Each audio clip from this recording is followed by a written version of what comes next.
Hadirin yang kami muliakan,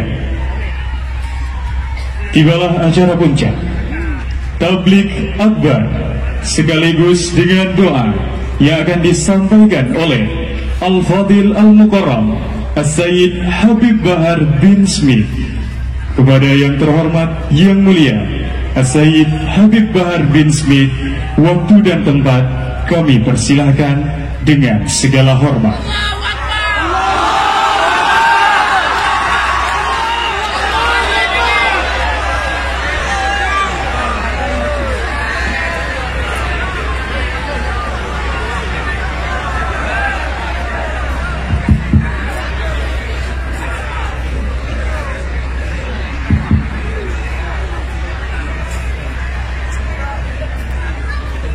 Assalamualaikum warahmatullahi wabarakatuh.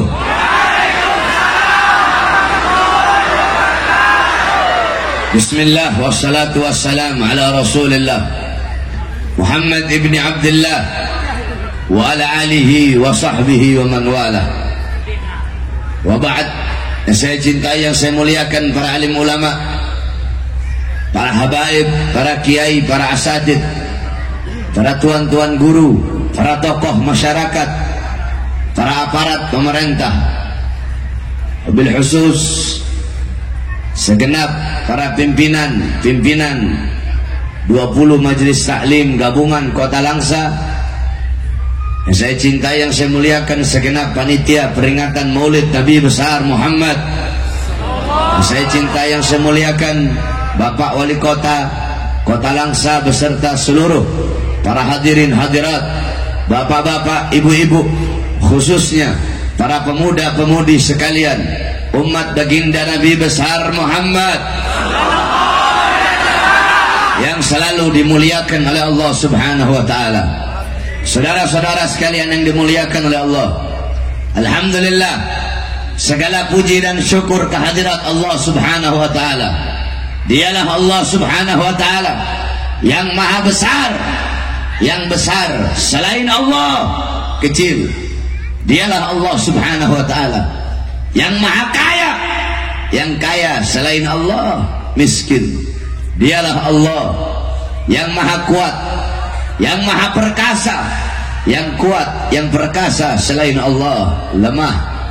Dialah Allah yang maha melihat, yang melihat selain Allah buta terhadap warna-warna yang tersembunyi, buta terhadap warna-warna yang jauh. Dialah Allah yang maha mendengar, yang mendengar selain Allah tuli terhadap suara-suara yang jauh dan suara-suara yang dekat akan menulikannya.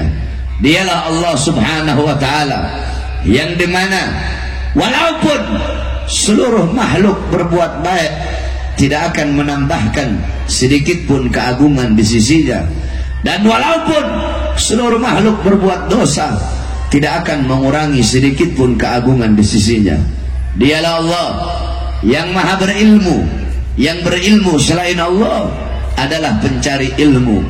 Dialah Allah yang maha tahu. Yang tahu selain Allah adalah pencari pengetahuan. Dialah Allah yang maha hidup. Yang hidup selain Allah pasti akan tiada, pasti akan mati.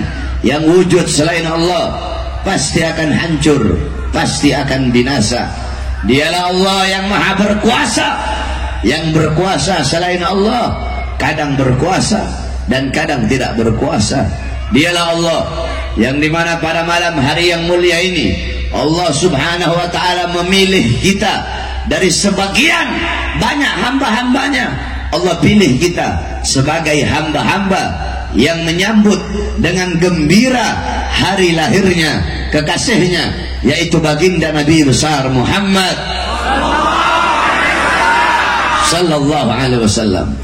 Saudara-saudara sekalian yang dimuliakan oleh Allah, kita duduk di ini majlis dalam rangka menyambut Maulid Nabi besar Muhammad sallallahu alaihi wasallam. Saya kagum dengan orang-orang yang ada di Langsa.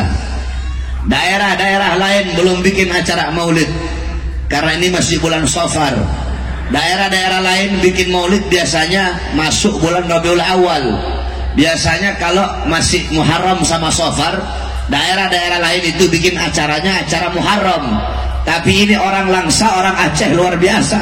Belum masuk bulan Maulid, tapi sudah bergembira terlebih dahulu dengan lahirnya baginda Nabi besar Muhammad sallallahu alaihi wasallam. Maka saya berikan penghormatan yang sangat besar kepada seluruh masyarakat Langsa, khususnya para panitia yang telah dengan begitu luar biasanya, dengan begitu semangatnya memperingati acara Maulid baginda Nabi besar Muhammad sallallahu alaihi wasallam. Saudara-saudara sekalian yang dimuliakan oleh Allah Subhanahu wa taala, di dalam kitab Hawashi Syarwani ala Tuhfatil Muhtaj, itu kitab Hawashi Syarwani adalah kitab daripada Al-Imam Asy-Syarwani. Itu adalah hasyiah daripada kitab Tuhfatul Muhtaj Al-Imam Ibnu Hajar Al-Haytami. Kitab Tuhfatul Muhtaj Al-Imam Ibnu Hajar Al-Haytami adalah syarah daripada kitab Matan Minhajut Talibin Al-Imam An-Nawawi. Dari kitab Minhaj, itu kitab Imam Nawawi, disyarahkan sama Imam Ibnu Hajar Al-Haytami, diberi nama kitab Tuhfatul Muhtaj. Kemudian disyarahkan dengan lebih jelas, namanya Hasyiah. Oleh siapa? Oleh Al-Imam Asy-Syarwani. Di situ di dalam Hawashi Syarwani dijelaskan bahwasanya inna afdalal layali huwa lailatul maulidis syarif, thumma lailatul qadar, thumma lailatul jum'ah. Dikatakan oleh beliau bahwasanya paling utamanya malam yang paling utama, malam yang paling agung, malam yang paling mulia dari seluruh malam-malam yang ada. Malam yang paling mulia adalah malam kelahiran baginda Nabi besar Muhammad. Setelah malam kelahiran Nabi, baru malam Lailatul Qadar. Setelah malam Lailatul Qadar, baru malam Jumat. Pertanyaannya, kenapa malam lahirnya Nabi lebih utama daripada Lailatul Qadar? Padahal Lailatul Qadar malam turunnya malaikat, malam turunnya Al-Quran, malam yang lebih utama dari 1000 bulan. Tapi kenapa malam kelahiran Nabi lebih mulia daripada Lailatul Qadar? Al-Imam Al-Qastallani radhiyallahu anhu dalam kitabnya Al-Mawahib Al-Laduniyah, beliau berkata, malam Maulid lebih utama daripada Lailatul Qadar karena 3 perkara. Apa 3 perkara itu? Yang pertama, malam Lailatul Qadar adalah malam turunnya malaikat, sedangkan malam Maulid adalah malam lahirnya, malam turunnya Nabi Muhammad sallallahu alaihi wasallam. Yang kedua, malam Lailatul Qadar adalah anugerah yang Allah berikan kepada Nabi Muhammad, sedangkan malam Maulid adalah malam lahirnya seseorang yang diberikan anugerah tersebut. Berarti kalau bukan karena lahirnya Nabi, tidak akan ada Lailatul Qadar. Yang ketiga, Lailatul Qadar adalah karunia dan rahmat Allah bagi umat Nabi Muhammad saja, bukan untuk umat-umat yang lain. Sedangkan lahirnya Nabi itu adalah rahmat Allah, karunia Allah, bukan hanya untuk umat Nabi saja, tetapi untuk seluruh alam semesta. Makanya malam Maulid lebih utama daripada Lailatul Qadar. Sebagaimana Abuya Al-Imam Sayyid Al-Habib Muhammad bin Alwi Al-Maliki Al-Hasani rahimahullah, beliau pernah menukil perkataan daripada Al-Imam As-Sayyid Muhammad Amin Qutbi. As-Sayyid Muhammad Amin Qutbi, beliau berkata, ya Lailatul Itsnain madha safahat, wahai malam Senin, apa yang telah menyapamu? Wahai malam Senin, apa yang telah menyapamu? Kau begitu mulia, kau begitu agung, kau begitu wangi, kau begitu sempurna. Wahai malam Senin, apa yang telah menyapamu sehingga kau menjadi mulia, menjadi agung, menjadi sempurna? Wahai malam Senin, engkau menjadi mulia, engkau menjadi sempurna, sehingga berawal dari mula hari-hari yang mulia dalam Islam. Kenapa? Karena pada mula lahir makhluk yang mulia, yaitu baginda Nabi besar Muhammad sallallahu alaihi wasallam. Saudara-saudara, kalau bukan karena maulidnya Nabi, maka tidak akan ada hari-hari yang mulia dalam Islam. Sehingga bagi kami, hari lahirnya Nabi adalah hari yang paling mulia di muka buminya Allah. Kenapa? Karena hari lahirnya Nabi itulah yang membuka hari-hari yang mulia dalam Islam. Kalau bukan karena maulidnya Nabi, tidak akan ada Lailatul Qadar, tidak akan ada Fathul Makkah, tidak akan ada Ramadan, tidak akan ada Idul Fitri, tidak akan ada Idul Adha, tidak akan ada Al-Quran, tidak akan ada Islam, tidak akan ada iman, tidak akan ada apa-apa kalau bukan diawali daripada hari lahirnya baginda Nabi besar Muhammad sallallahu alaihi wasallam. Makanya dalam Al-Quran Allah subhanahu wa ta'ala berfirman, qul bifadlillah wa birahmati fabidhalika falyafrahu. Katakanlah, dengan karunia Allah, dengan anugerah Allah, dan dengan rahmat Allah, maka dengan karunia, dengan anugerah, dengan rahmat tersebut falyafrahu, hendaklah mereka bergembira. Pertanyaannya, apa karunia Allah? Apa anugerah Allah? Apa rahmat Allah? Saudara-saudara, dalam kitab tafsir Ma'alimut Tanzil Al-Imam Baghawi, dalam kitab tafsir Jami'ul Bayan Al-Imam Ibnu Jarir At-Tabari, dalam kitab tafsir Jami'ul Ahkam Al-Imam Qurtubi, kemudian dalam kitab tafsir Anwarut Tanzil Al-Imam Baydawi, kemudian dalam kitab tafsir Madarikut Tanzil Al-Imam An-Nasafi, kemudian dalam tafsir Jalalain Al-Imam Jalaluddin Al-Mahalli dan Al-Imam Jalaluddin As-Suyuti, dijelaskan karunia Allah dalam ayat tersebut adalah ilmu. Menurut sebagian ulama yang lain, karunia Allah dalam ayat tersebut adalah Al-Quran. Terus siapa rahmat Allah dalam ayat tersebut? Rahmat Allah dalam ayat tersebut adalah baginda Nabi besar Muhammad sallallahu alaihi wasallam. Sebagaimana dalam ayat yang lain Allah berkata, wa ma arsalnaka illa rahmatan lil alamin. Tidak aku utus engkau wahai Muhammad kecuali engkau adalah rahmat bagi seluruh alam semesta. Maka dengan adanya Al-Quran, dengan adanya ilmu sebagai karunia Allah, dan dengan adanya Nabi Muhammad, dengan lahirnya Nabi Muhammad sebagai rahmat Allah, maka hendaklah kita bergembira. Saudara-saudara, Al-Imam Ibn Abbas, beliau pernah bermimpi berjumpa dengan Abu Lahab. Di dalam mimpinya Abu Lahab disiksa di dalam neraka. Akan tetapi setiap hari Senin, dari selah-selah jari Abu Lahab itu keluar air, sehingga dia bisa minum dari air tersebut. Maka Ibn Abbas bertanya, wahai Abu Lahab, kenapa Allah ringankan azab dan siksamu setiap hari Senin, dari selah-selah jarimu keluar air? Apa kata Abu Lahab?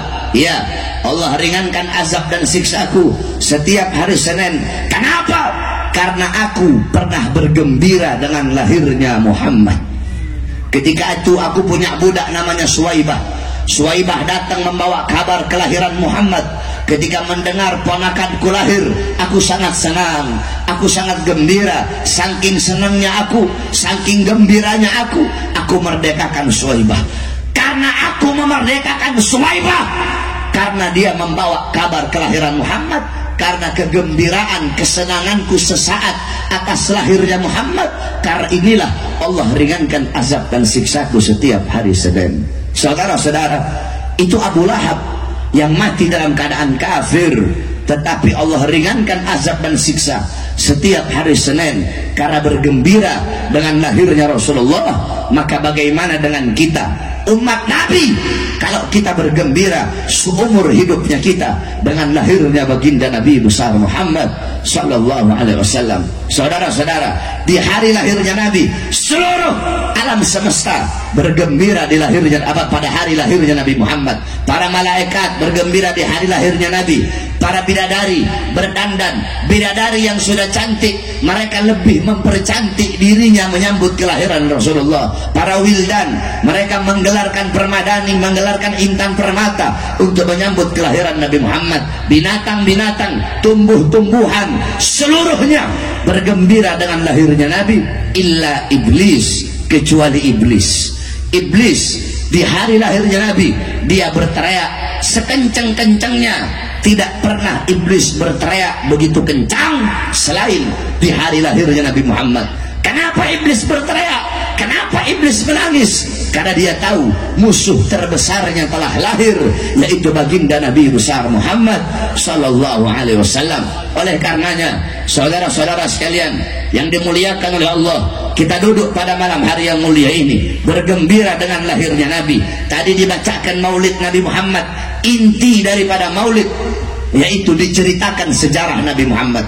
Inti daripada maulid yaitu mengagungkan dan memuliakan hari kelahiran Nabi Muhammad. Ketahuilah saudara-saudara, sebelum kalian duduk di sini untuk bergembira dengan lahirnya Nabi, untuk mengagungkan, untuk memuliakan kelahiran Nabi, telah ada satu zat yang lebih dahulu memuliakan dan mengagungkan kelahiran Nabi Muhammad. Siapa itu?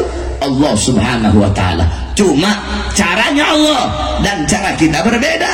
Kalau cara kita memuliakan lahirnya Nabi dengan bikin acara maulid, dengan duduk di sini, dengar rawi, dengar maulid, dengar ceramah, dengar nasihat, itu cara kita bergembira dengan lahirnya Nabi. Allah punya cara sendiri untuk memuliakan dan mengagungkan kelahiran Nabi Muhammad.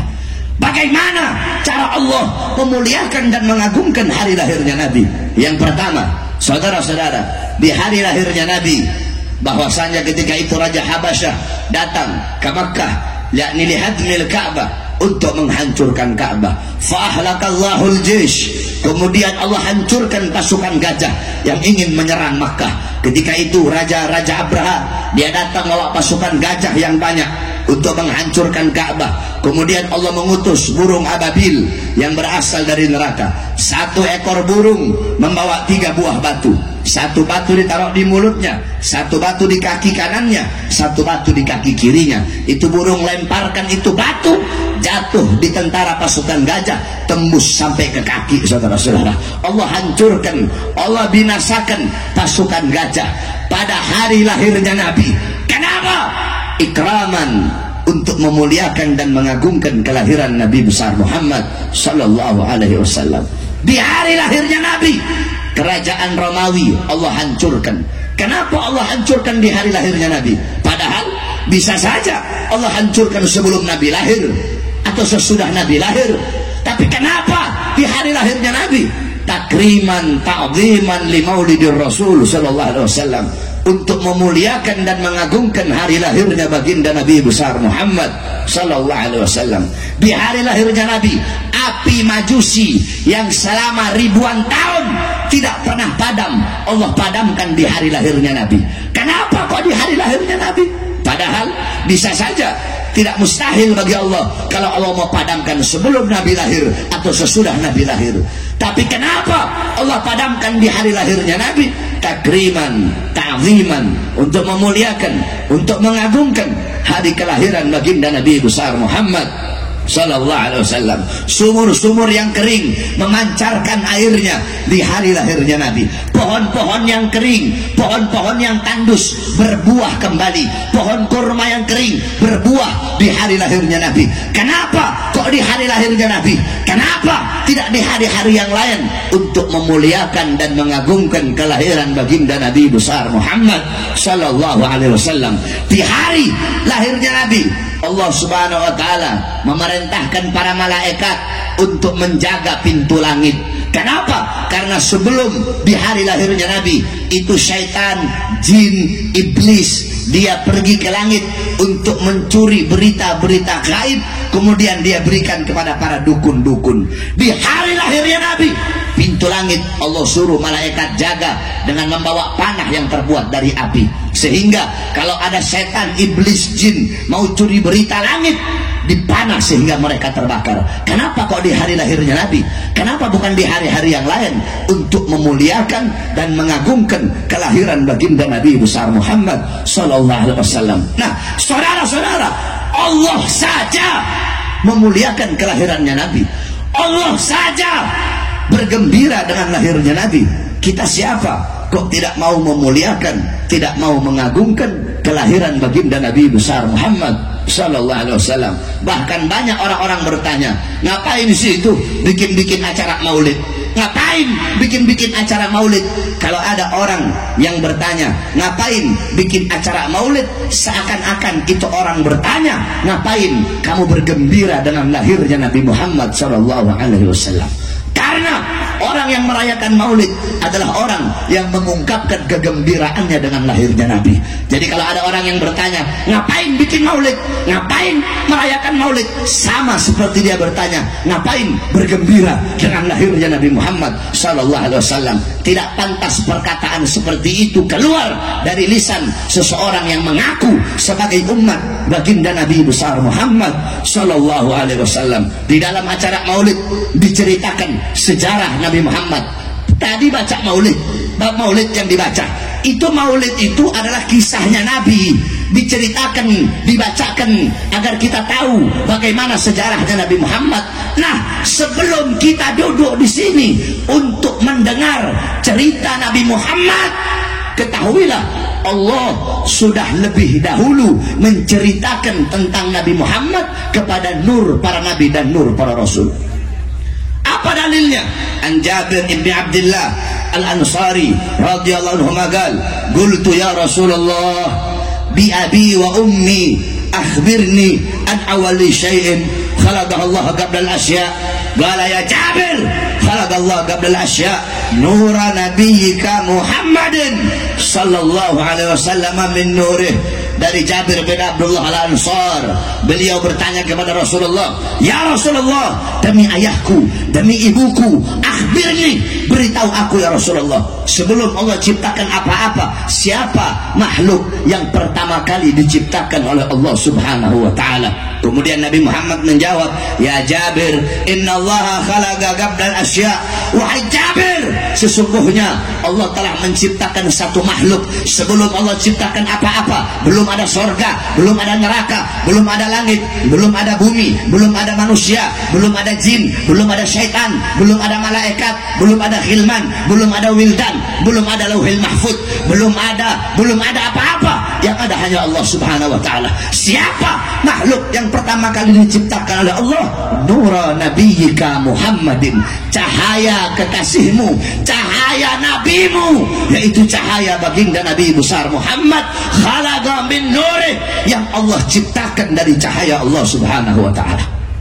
Makhluk yang pertama kali diciptakan oleh Allah adalah cahaya Nabi Muhammad. Setelah Allah ciptakan cahaya Nabi, baru Allah ciptakan cahaya para Nabi dan Rasul yang lain. Allah ciptakan cahaya Nabi Adam, cahaya Nabi Nuh, Nabi Syed, cahaya Nabi Adam, Nabi Syed, Nabi Allah Nuh, Nabi Idris, Nabi seluruh para Nabi. Setelah Allah ciptakan cahaya para Nabi, Allah jejerkan cahaya para Nabi dan cahaya para Rasul. Setelah Allah jejerkan, Allah suruh mereka berbaris.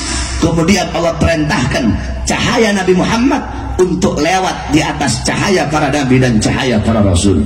Ketika cahaya Nabi Muhammad lewat, tiba-tiba mereka, cahaya para Nabi dan cahaya para Rasul bertanya, ya Allah, cahaya siapa yang barusan itu lewat? Kenapa cahayanya begitu terang? Cahayanya menyilaukan pandangan mata kami. Apa kata Allah? Hadza nur habibi Ahmad ismuhu fis sama, Muhammad ismuhu fil ard, huwa akhirul anbiya wa imamur rasul, ahlakuhul Quran.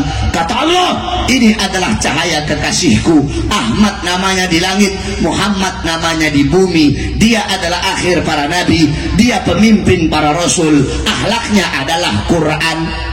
Allah menceritakan kisah Nabi Muhammad. Allah menceritakan siapa itu Nabi Muhammad di hadapan cahaya para nabi dan cahaya para rasul. Jadi sebelum kita duduk di sini untuk mendengarkan kisah Nabi Muhammad, cahaya para nabi dan cahaya para rasul telah lebih dahulu mendengar siapa itu Nabi Muhammad, dan tidak ada yang lebih baik bercerita dan berkata selain daripada Allah Subhanahu wa ta'ala. Allah ceritakan kepada mereka siapa itu baginda Nabi besar Muhammad. Makanya jangan heran kenapa para nabi, para rasul, mereka itu sudah tahu, mereka telah mengenal siapa Nabi Muhammad. Walaupun sebelum Nabi Muhammad diutus, mereka sudah mengenal siapa itu Nabi Muhammad SAW. Makanya kata Nabi apa? Ana awwaluhum fil khalq wa akhirahum fil ba'ts. Aku adalah yang pertama kali dalam penciptaan dan aku yang terakhir kali dalam pengutusan. Para nabi, para rasul, mereka semua telah mengenal siapa Nabi Muhammad SAW. Contoh Nabi Adam alaihissalam. Nabi Adam Allah turunkan di India. Siti Hawa Allah turunkan di Jeddah. Iblis Allah turunkan di Basrah. Nabi Adam Allah turunkan di India, di bawah kaki gunung Himalaya. Selama ratusan tahun Nabi Adam bertaubat kepada Allah, belum Allah terima taubatnya. Ketika Nabi Adam berada di kota Mekah, baru Allah terima taubatnya. Kenapa Allah terima taubat beliau? Karena beliau membawa nama baginda Nabi besar Muhammad sallallahu alaihi wasallam. Apa kata Nabi Adam? Ya Rabb, bihaqqi Muhammad. Ya Allah, demi hak Muhammad, demi kebenaran Muhammad, demi keagungan Muhammad, demi kemuliaan Muhammad, ampuni dosaku ya Allah. Qala Allah ya Adam, kaifa arafta Muhammad? Wahai Adam, dari mana engkau mengenal Muhammad? Dari mana engkau mengetahui Muhammad? Qala Adam ya Rabb, innaka lamma khalaqtani rafa'tu ra'si wa ra'aitu ala qawaimil 'arsy maktub la ilaha illallah Muhammadur Rasulullah. Ya Allah, ketika engkau ciptakan aku, ketika kau ciptakan aku mengangkat kepalaku ke langit.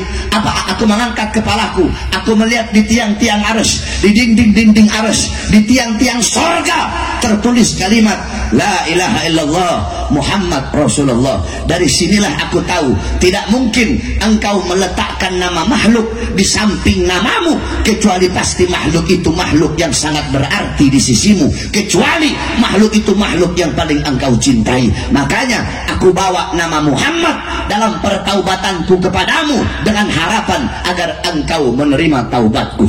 Apa kata Allah? Shadaqta ya Adam.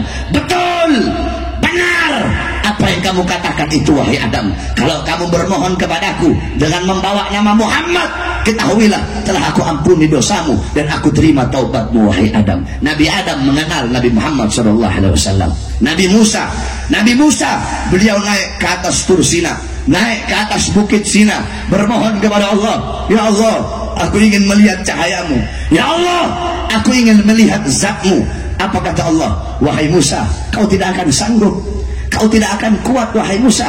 Ketahuilah antara diriku dengan hamba-hambaku ditutupi dengan 70.000 hijab, 70.000 penghalang yang menutupi antara diriku dengan hamba-hambaku. Al-Imam Ghazali menjelaskan, setiap penghalang Allah ciptakan dari cahaya, dari air, dan dari kegelapan. Di dalam penghalang Allah ada suara air. Andaikan kita, Allah izinkan telinga kita untuk mendengar suara gemuruh air yang ada dalam penghalang Allah, saking ketakutan pasti hati kita akan copot dari badan, saudara-saudara. Andaikan Allah buka satu penghalang, Allah perlihatkan kepada gunung, gunung akan hancur jadi abu. Nah, apa kata Allah? 70.000 penghalang ini tidak akan aku buka untuk siapapun kecuali untuk Muhammad dan untuk umat Muhammad. Apa kata Nabi Musa? Ya Allah, aku tidak bisa menjadi Muhammad, maka jadikanlah aku bagian daripada umat Muhammad. Nabi Musa mengenal siapa Rasulullah Sallallahu Alaihi Wasallam. Para nabi, para rasul terdahulu mengenal Nabi Muhammad. Kita umatnya tidak mengenal siapa itu baginda Nabi besar Muhammad Sallallahu Alaihi Wasallam. Tidakkah kau kenal Rasulullah yang dimana dalam Al-Quran Allah Subhanahu Wa Taala berfirman, laqad ja'akum rasulun min anfusikum azizun alaihi ma'anittum harisun alaikum bil mu'minina raufur rahim. Sesungguhnya telah datang kepada kalian seorang nabi, utusan Allah dari kalangan kalian, yaitu dari kalangan manusia. Dia bersedih atas penderitaan kalian. Apa yang kalian rasakan dia rasakan. Berat bagi dia atas penderitaan kalian, kesusahan kalian. Dia menjaga kalian, menjaga akidah kalian, tauhid kalian. Dia Rasulullah menjaga keimanan kalian. Kepada orang-orang yang beriman dia sangat berkasih sayang. Tidakkah engkau mengenal siapa Rasulullah SAW? Beliau adalah seorang manusia yang dimana pernah 3 hari 3 malam kelaparan, 3 hari 3 malam tidak makan, 3 hari 3 malam mengganjal perutnya dengan sebongkah batu. Beliau kelaparan bukan untuk keluarganya, bukan untuk anak cucunya, bukan untuk sahabatnya, tetapi beliau kelaparan demi kalian sebagai umatnya. Tidakkah kalian mengenal beliau Rasulullah, pipinya pernah tertusuk tulang tembus sampai ke sebelah. Demi siapa? Demi kalian sebagai umatnya. Beliau seorang manusia yang dimana Sayyidatuna Aisyah radhiyallahu anha beliau berkata, ya man lam yalbis al-harir wa lam yanam 'ala al-firash al-wathir, ya man kharaja min ad-dunya wa lam yashba' batnahu walau bi khubs as-sa'ir, ya man lam yanam tul al-layali min khafin nar as-sa'ir. Apa kata Sayyidah Aisyah? Wahai seorang manusia yang tidak pernah berpakaian sutra, wahai seorang manusia yang tidak pernah tidur di atas kasur, wahai seorang manusia yang tidur di yang tidak pernah tidur di atas kasur, yakni tidurnya selalu di atas tikar. Wahai seorang manusia yang wafat, yang meninggal dunia dalam keadaan perutnya kosong, belum masuk sesuatu apapun, walaupun sekadar roti yang kering. Nabi Muhammad kesusahan, Nabi Muhammad kelaparan, Nabi Muhammad menderita, Nabi Muhammad berdakwah. Lupakah kalian ketika beliau pergi ke kota Taif, dilempari, beliau dihujani dengan lemparan batu. Ketika darah beliau akan menetes, beliau tampung darah tersebut agar tidak jatuh di atas tanah Taif. Sahabat berkata, ya Rasulullah, kenapa kau tampung darahmu ya Rasulullah? Apa kata Rasulullah? Andaikan darahku jatuh di atas tanah Taif, maka penduduk Taif akan ditenggelamkan oleh buminya Allah Subhanahu wa taala, sedangkan mereka adalah umatku. Tidakkah kalian tahu bagaimana kecintaan Nabi Muhammad kepada kalian?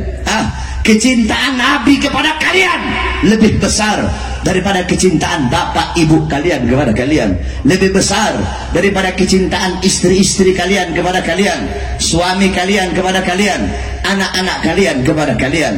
Nabi Muhammad SAW yang dimana dijelaskan bahwasanya Sayyidina Ali bin Abi Thalib radhiyallahu an, inna Rasulullah SAW fi akhir nafsi harragat syafataihi marrataini falgaitu sam'i fasami'tuhu yaqul ummati ummati ummati faqabila Rasul sallallahu alaihi wasallam.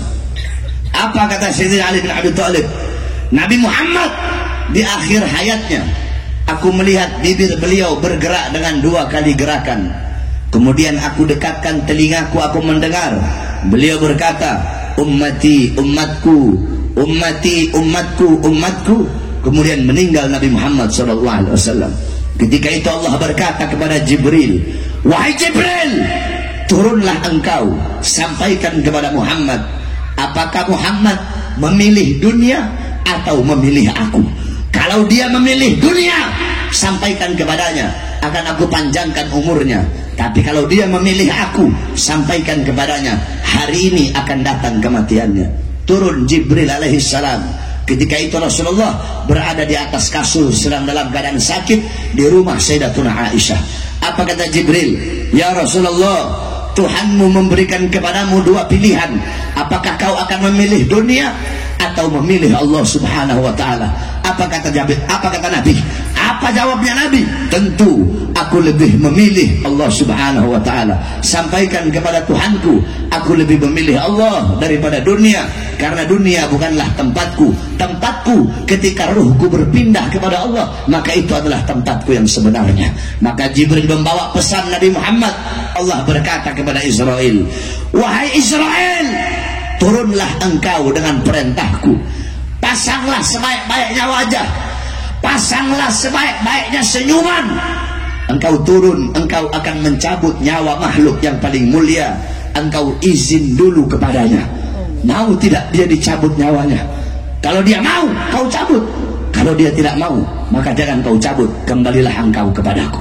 Turun malaikat Israel dengan perintah Allah. Di Israel tidak langsung masuk rumah Rasulullah, dia ketuk pintu Nabi Muhammad. Assalamualaikum ya Rasulullah. Pintu rumah dibuka oleh Sayyidatuna Fatimah. Fatimah berkata, siapa engkau? Tidakkah kau melihat ayahku sedang terbaring sakit? Israel menjawab, aku yang memisahkan anak dengan orang tua, aku yang memisahkan orang tua dengan anak, aku yang memisahkan suami dengan istri, aku yang memisahkan istri dengan suami, aku yang menjadikan anak-anak menjadi yatim, aku yang menjadikan istri-istri yang menjadi janda, aku yang meramaikan kuburan, aku pemisah antara dunia dan akhirat, dan aku diutus oleh Tuhanku kemari untuk mencabut nyawa sebaik-baiknya makhluk, yaitu Muhammad Rasulullah SAW. Ketika Sayyidah Fatimah mendengar kalau di depannya adalah Israel, dia langsung kembali ke pangkuan ayahnya. Dia menangis. Dia berkata, wahai ayah, Israel berada di depan, ingin mencabut nyawamu, wahai ayah. Apa kata Rasulullah? Jangan kau bersedih, wahai Fatimah, karena engkau adalah manusia yang pertama kali akan menyusulku setelah kematianku. Datanglah Israel. Ketika Israel datang, ditemani oleh Jibril. Ketika akan dicabut oleh Israel, Nabi Muhammad berkata, ya Khalili Jibril, wahai kekasihku Jibril, aku belum puas meninggalkan umatku kalau Allah belum memberikan jaminan kepada umatku. Pergi Jibril menghadap Allah. Ya Allah, kekasihmu belum puas, kekasihmu minta jaminan untuk umatnya. Apa kata Allah? Fa'auhallahu ta'ala ala Jibril, basyirhu ya Jibril, innal jannah muharramatun alal umam qabla an tadkhuluha ummatuh. Wahai Jibril, sampaikan kepada Muhammad, jaminan dariku, surga aku haramkan untuk dimasuki oleh siapapun sebelum surga dimasuki oleh umat Muhammad. Ini jaminan dariku. Nabi Muhammad pada saat detik terakhir nafasnya tidak memikirkan nasibnya. Yang beliau fikirkan nasib kalian sebagai umatnya. Akhirnya dicabutlah nyawa makhluk yang mulia tersebut. Dicabut nyawa Rasulullah. Ketika nyawa tersebut sampai di betis, Nabi berkata, apakah seperti ini rasa sakit sakratul maut? Kemudian Allah Subhanahu wa ta'ala memerintahkan kepada seluruh malaikat yang ada di langit untuk turun ke bumi untuk menyampaikan kepada Rasulullah bahwasanya telah diangkat kesusahan-kesusahannya ketika sakratul maut, dan disampaikan kepada Muhammad bahwasanya sakratul maut itu lebih sakit daripada ditancapkan ribuan pedang. Kemudian Nabi Muhammad berkata, apakah rasa sakit seperti ini juga yang nanti akan dialami oleh umatku ketika sakratul maut? Apa jawab Israel? Iya ya Rasulullah, rasa sakit seperti ini, bahkan lebih sakit dari ini ya Rasulullah. Nabi Muhammad mengusap pipinya, ada air sebuah cawan di samping, beliau letakkan tangannya di cawan yang berisi air itu, kemudian beliau usapkan itu air di muka beliau. Kemudian beliau mengangkat tangan. Doa terakhirnya Nabi Muhammad SAW, doa yang menutupi kepergian Rasulullah SAW. Apa doa beliau? Allahumma khaffif ala ummati fi sakratil maut, Allahumma khaffif ala ummati fi sakratil maut wa thaqqil alayya.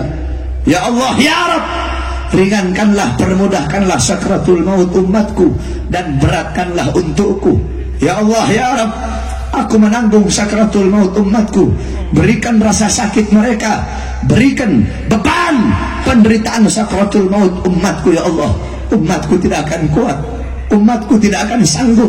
Biar aku nabi mereka, aku pemimpin mereka, aku penanggung jawab mereka. Biar aku menanggung seluruh rasa sakit sakratul maut umatku. Ya Allah, jangan kau berikan rasa sakit sakratul maut kepada umatku. Ya Allah, apa yang telah kau berikan untuk Rasulullah?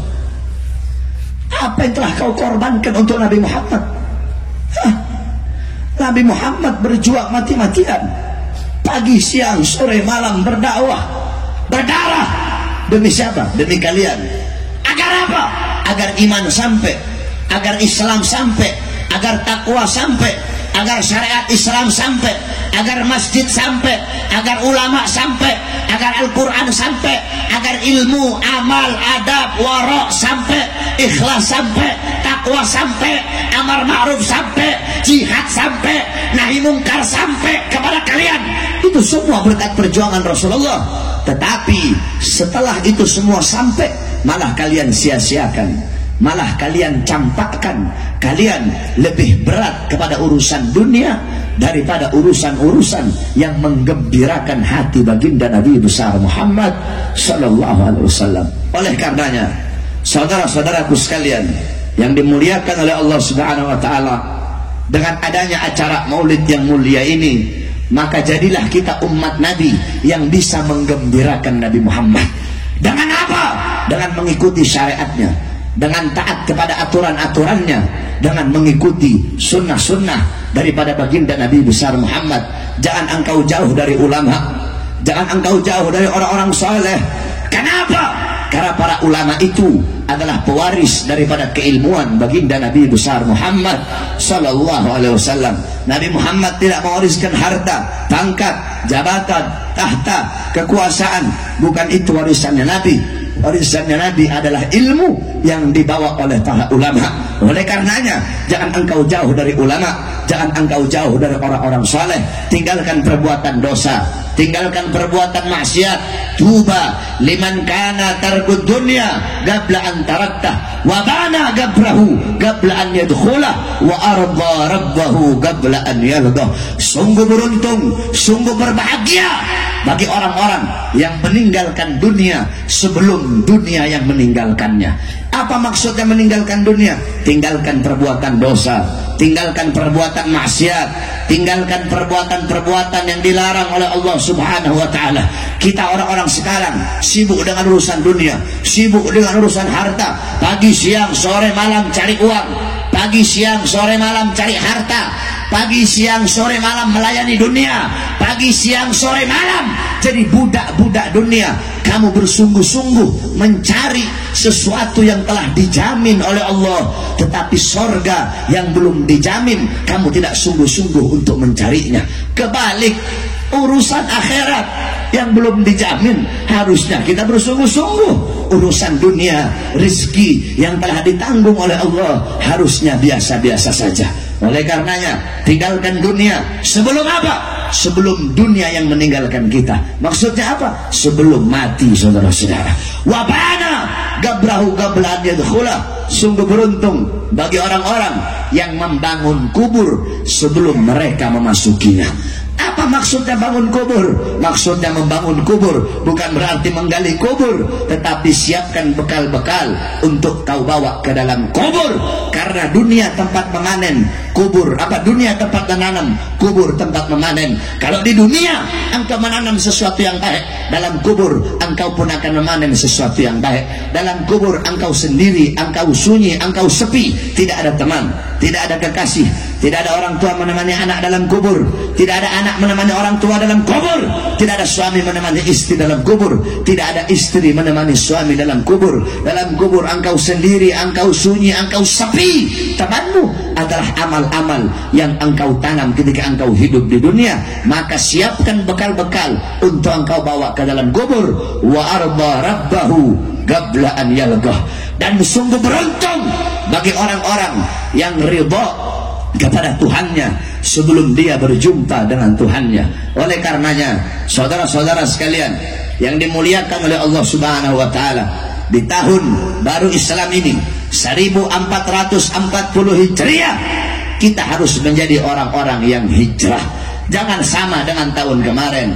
Kalau tahun kemarin dan tahun sekarang sama, tidak bertambah ketaatan, tidak bertambah kepatuhan, tidak bertambah ketakwaan, maka berarti selama 1 tahun kemarin kita tidak mendapatkan keberkahan. Sebab kenapa? Al-barakah, keberkahan itu bukan bertambah harta, bukan bertambah umur, bukan bertambah waktu. Al-barakah tuzidukum fit ta'ah.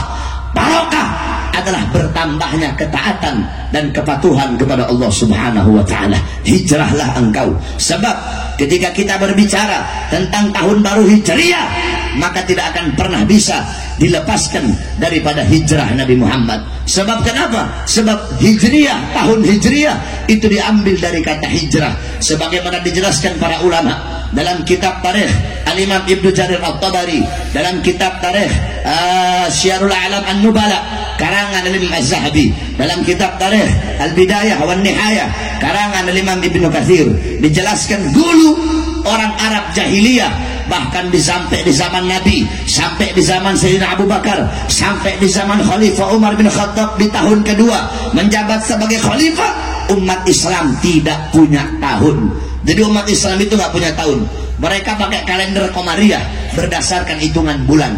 Mereka tahu Rajab, Sya'ban, Ramadan, Syawal, Dzulqa'dah, Dzulhijjah, Muharram, Safar, Rabiul Awal, tapi tidak ada tahun. Sehingga ketika itu penamaan tahun, mereka menamakan tahun sesuai dengan kejadian terbesar yang terjadi pada tahun tersebut. Contoh, ada namanya Amul Fil, tahun gajah. Kenapa dinamakan tahun gajah? Wasummiya amal fil li'anna malikal habasyah ja'a ilal Makkah wa kana fihi filun adim lihadmil Ka'bah. Dinamakan tahun gajah karena pada tahun tersebut Raja Habasyah datang ke Mekah menghancurkan Ka'bah, membawa pasukan gajah yang besar. Sepanjang tahun kejadian terbesar adalah datangnya pasukan gajah. Makanya tahun tersebut dinamakan tahun gajah. Ada namanya Sanatul Izni, tahun izin. Kenapa dinamakan tahun izin? Karena pada tahun tersebut Nabi Muhammad diizinkan untuk hijrah. Ada namanya Sanatul Amri, tahun perintah. Kenapa dinamakan tahun perintah? Karena pada tahun tersebut Nabi Muhammad diperintahkan untuk memerangi orang-orang musyrik. Ada namanya Sanah Tajdidul Ka'bah, tahun renovasi Ka'bah.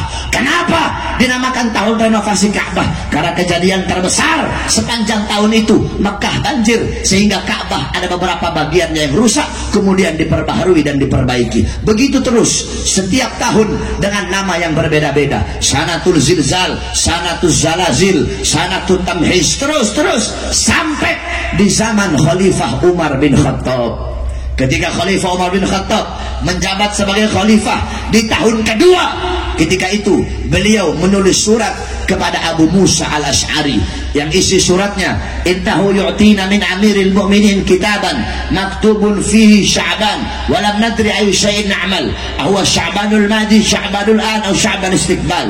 Kata-kata apa dalam kitab beliau Abu Musa al-Ash'ari berkata, sesungguhnya didatangkan kepada kami sebuah tulisan yang berasal dari Amirul Mukminin Umar bin Khattab. Dalam tulisan tersebut, dalam surat tersebut tertulis bulannya bulan Sya'ban, tapi kami tidak tahu apa yang harus kami lakukan. Apakah Sya'ban tahun kemarin, Sya'ban tahun sekarang, atau Sya'ban tahun depan? Karena tidak ada tahunnya ketika itu, hanya tulis Sya'ban. Nggak tahu Sya'ban tahun kemarin, Sya'ban tahun sekarang, atau Sya'ban tahun depan. Ketika Sayyidina Umar mendengar tersebut, beliau berkata apa? Da'u linnas syai'an li'arifunahu. Letakkan bagi manusia sesuatu yang dimana dengan sesuatu itu manusia bisa mengenal. Maksudnya apa? Bikin kalender, bikin tahun buat umat Islam. Fa'istasyara Umar ma'al ashab. Kemudian Sayyidina Umar bin Khattab bermusyawarah dengan para sahabat. Ketika beliau bermusyawarah, ada sahabat yang usul, tetapkan tahun umat Islam mulai dari lahirnya Nabi Muhammad. Ada lagi yang usul, tetapkan tahun umat Islam mulai dari wafatnya Nabi Muhammad. Ada lagi yang usul, tetapkan tahun umat Islam mulai dari Nabi Muhammad diangkat menjadi Nabi. Dari sekian banyak usulan, usulan yang diterima adalah usulan Sayyidina Ali bin Abi Thalib. Apa usulan beliau? Usulan beliau, tetapkan tahun bagi umat Islam mulai dari kita meninggalkan negeri berhala. Maksudnya apa? Maksudnya mulai dari hijrah, yaitu hijrah dari Makkah ke Madinah. Maka ditetapkanlah tahun hijriyah, diambil dari hijrahnya baginda Nabi besar Muhammad SAW. Itu adalah asal usul peletakan dan penamaan daripada tahun hijriyah. Makanya ketika berbicara tentang tahun baru Islam, tidak bisa dilepaskan daripada hijrahnya Nabi Muhammad SAW. Pertanyaannya, apa itu hijrah? Hijrah, para ulama berbeda pendapat tentang hijrah. Al-Imam Suyuti beliau berkata, al-hijrah intiqal an syai' ila syai'. Al-Imam Qurtubi berkata, al-hijrah intiqal min mawdi' ila mawdi' wa qasdu tarkil awal itharan nithani. Al-Imam Mujahid berkata, al-hijrah tarku diyarahum in khafal fitnah wal i'tibari fi dzatillah. Terlalu panjang kalau saya mau jelaskan dan saya artikan. Intinya saja, sebenar-benarnya makna hijrah adalah yang disampaikan oleh baginda Nabi besar Muhammad sallallahu alaihi wasallam. Apa hijrah menurut Nabi? Al-muhajir man hajara ila ma nahallahu anhu. Orang-orang yang berhijrah adalah orang-orang yang meninggalkan apa-apa yang dilarang oleh Allah Subhanahu wa taala, meninggalkan perbuatan dosa, meninggalkan perbuatan maksiat. Allah larang mabuk, kamu tidak mabuk, kamu tinggalkan mabuk, berarti kamu orang yang berhijrah. Allah larang zina, kamu tinggalkan zina, berarti kamu orang yang berhijrah.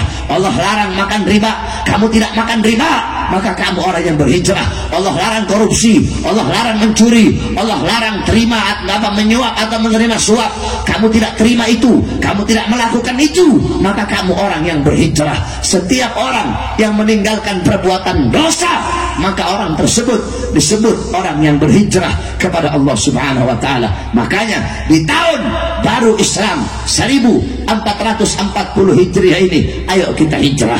Hijrah dari apa? Hijrah dari kebodohan menuju kepintaran. Hijrah dari apa? Dari keterburukan menuju kebangkitan. Hijrah dari apa? Dari malas ibadah menuju giat dan rajin beribadah kepada Allah. Hijrah dari apa? Hijrah dari perbuatan maksiat menuju perbuatan taat. Hijrah dari apa? Hijrah dari perbuatan dosa menuju pintu pengampunan dan taubat.